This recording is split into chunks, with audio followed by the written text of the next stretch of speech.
Donc bonjour à tous, le but de ce tutoriel est d'effectuer un pointage d'une vidéo dans lequel un mouvement parabolique a été décrit par le lancer d'une balle. Et donc à partir de ce pointage vidéo, nous allons pouvoir remonter aux équations horaires du mouvement et par plusieurs modélisations et puis par dérivées successives, remonter à la vitesse du mobile, de la balle, et de son accélération suivant ces deux coordonnées cartésiennes, x et y, tout ceci au cours du temps. Donc pour cela, la première des choses à faire, c'est de charger la vidéo. Donc pour ça, il faut aller dans Traitement, Édition, Analyse de séquence vidéo.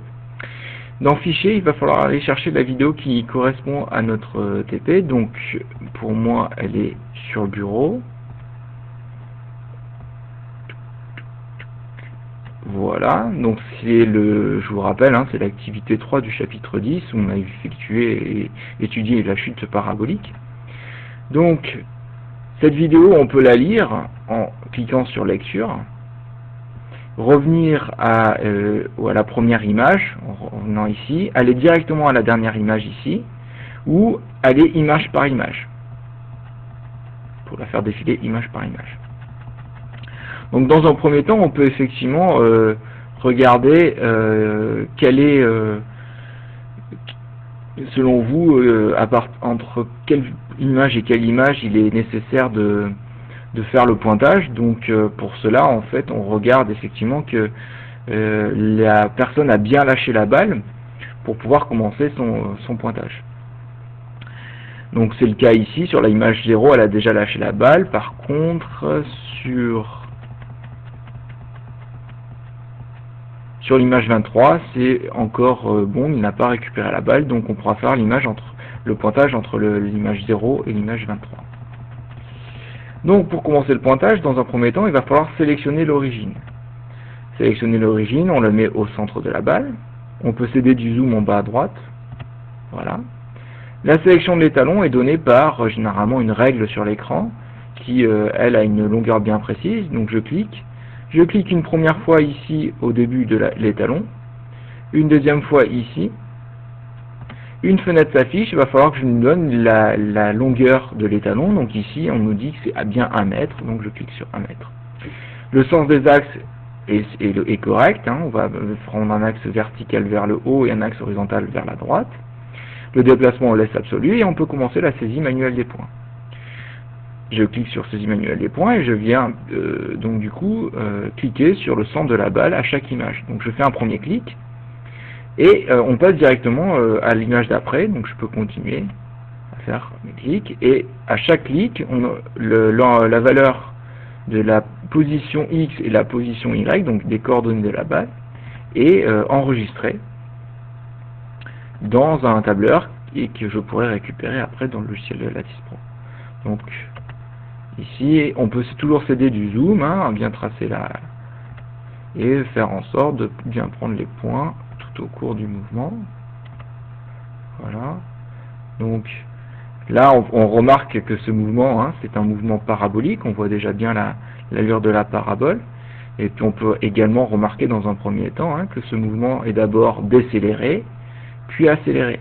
On le voit sur la trajectoire, qui est l'ensemble des positions successives occupées par l'objet au cours du temps, que ces points-là, qui sont pris à intervalles de temps égaux, sont dans un premier temps, la distance entre deux positions successives diminue au cours du temps, jusqu'au maximum de la parabole, puis augmente à nouveau.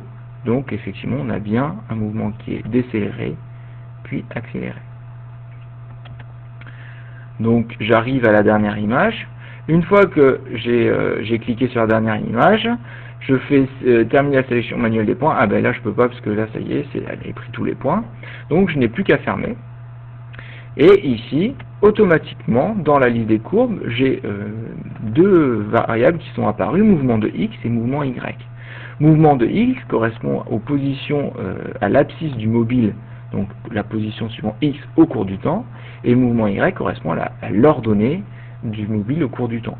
Je peux d'ailleurs m'amuser à les renommer ici, position X, et changer son style de trait, voilà, par exemple comme ceci, et position Y.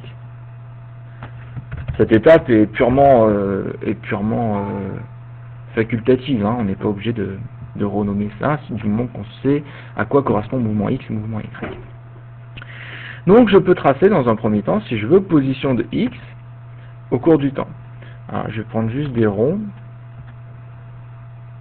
Donc là, j'ai l'abscisse de X, ici, de mon mobile X, en fonction du temps, qui ressemble fortement à une droite affine, donc je vais pouvoir modéliser ceci par une droite affine. Donc j'appuie sur modélisation, je fais glisser ici la courbe dans la courbe à modéliser, je choisis un modèle affine, je fais calculer le modèle, et ici, en cliquant sur ce bouton-là, je peux lire les coordonnées des valeurs ici donc de ma régression affine, donc de ma modélisation. Donc la position de X s'écrit comme étant 1,723 fois le temps plus 17 10-3. Donc on voit bien ici que 17 10-3 c'est une valeur très faible, et donc en effet ici la valeur passe carrément par 0, donc c'est normal. X, si vous voulez, en fonction du temps, s'écrit 1,723 fois t. Je peux faire la même chose avec position Y, donc pour cela je vais essayer de tracer plutôt ça dans une nouvelle fenêtre, donc je fais fenêtre, nouvelle fenêtre, et je viens glisser ici position de Y qui s'affiche en fonction du temps.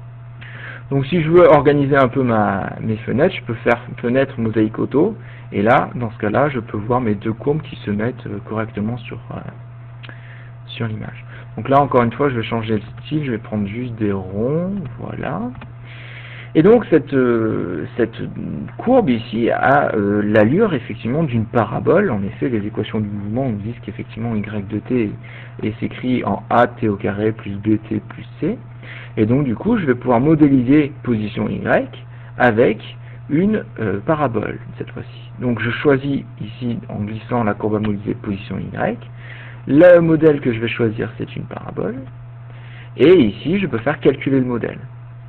À nouveau, je peux lire les valeurs donc ici de mes coefficients de la modélisation. Donc y de t, c'est moins 4,963 fois t au carré, plus 4,477 fois t, plus 11,36, 10-3. Effectivement, donc ce 10-3, là, il est proche de 0. Hein. D'ailleurs, on pourra le prendre égal à 0. Ok.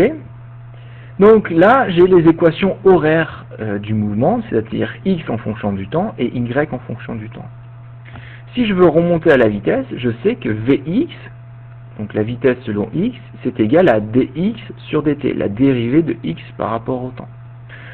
Donc pour ça, deux possibilités. Soit j'utilise la feuille de traitement calcul spécifique dérivée, et je choisis ici de dériver position x, après calcul, il me calcule directement.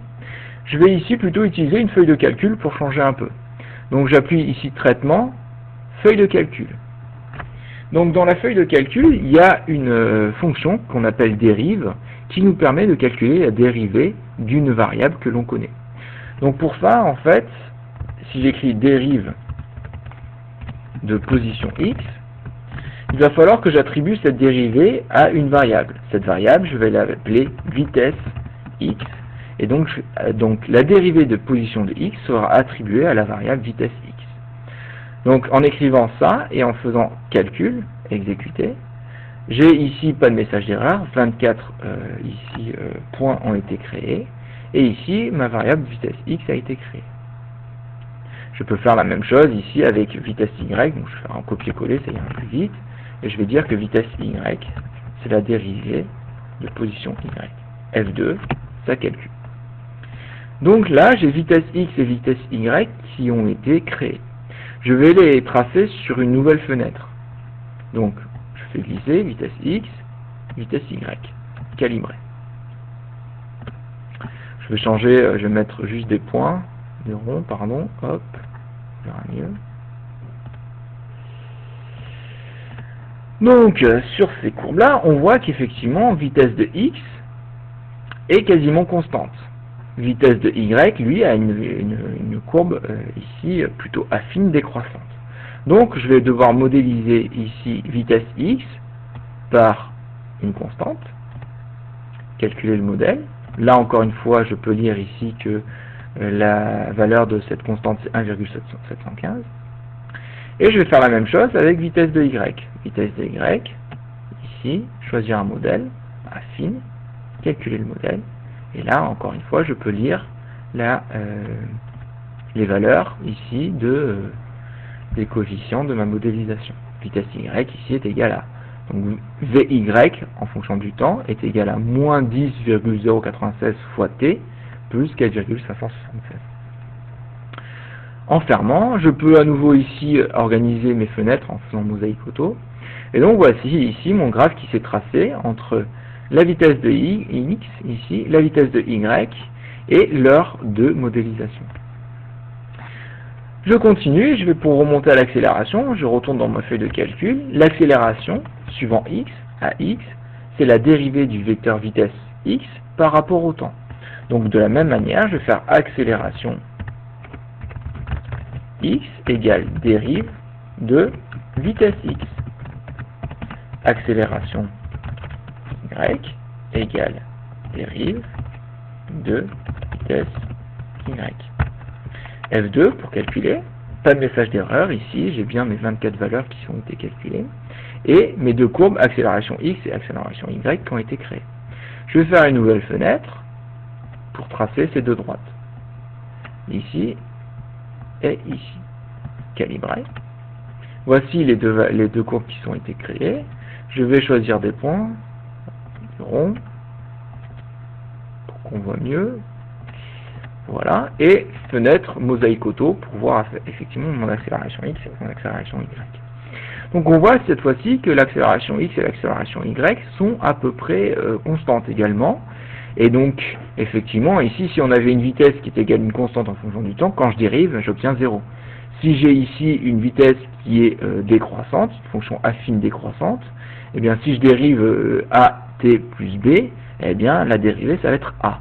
Donc ici, je vais avoir ici une constante de valeur A. Donc je vais modéliser ces deux accélérations suivant x et suivant y avec un modèle constant. Calculer le modèle. Encore une fois, je peux lire la valeur. Donc ici, moins 2,48, moins 0,248 pour l'accélération x. Donc quelque chose qui est proche de 0. C'est cohérent. Et l'accélération y, calculer le modèle. Alors, je choisis un modèle constant, pareil. Calculer le modèle. Et là, moins 10,8, donc qui est proche ici donc de 9,81, c'est-à-dire g. Donc l'accélération suivant y égale moins g ici, c'est normal pour un modèle ici, pour un mouvement parabolique. Donc voilà, ici, j'ai mes deux droites constantes qui modélisent l'accélération x et l'accélération y. Donc pour résumer, ces quatre graphes montrent l'équation horaire de x en fonction du temps, qui est une droite affine, l'équation horaire de y en fonction du temps qui est une parabole ici inversée, donc avec de la forme donc moins a t au carré plus bt plus c. Lorsque je dérive une fonction affine, j'ai une constante, donc la vitesse de i selon x va être une constante de cette coefficient-là de directeur. La dérivée d'une parabole me donne une fonction affine, sachant que c'est une parabole inversée, ici j'ai une fonction affine décroissante. Et à nouveau, lorsque je dérive une constante, j'ai 0. Lorsque je dérive une fonction affine, j'ai une constante. Et ici, je peux retrouver par exemple la valeur de g. Donc voilà comment, à partir d'un pointage d'une vidéo, je peux remonter aux différentes équations horaires et à l'évolution temporelle des vitesses suivant x, des vitesses suivant y et de ces accélérations au cours du temps.